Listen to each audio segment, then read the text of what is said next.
Good morning mga kaisdaan! So Martis na naman mga kaisda.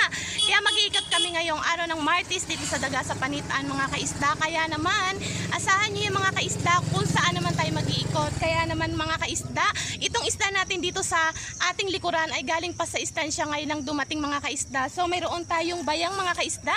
Napakasarap siyang sigang, tulahin mga kaisda, prituhin, isugba mga kaisda. 220 pesos ang ating baligyan sa bayang na to mga kaisda. Pwede na yan mga kaisda ngayong araw ng Martes. At mayroon din tayong danggit mga kaisda. Pwede mo sigang prituhin, isugba ang ating danggit. 220 pesos ang ating danggit mga kaisda.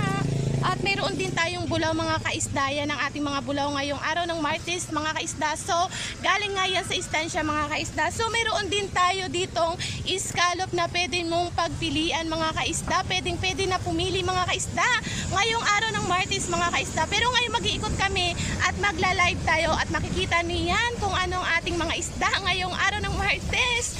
Kaya kita-kits dito sa ikutan at sa daga mga kaisda sa ating mga kasuki. Good morning sa inyo diyan mga ka-idol, mga kasuki. At mag-iikot kami ngayon. Samahan nyo naman ako mag-ikot at magputput dito sa ating mga kasuki at mga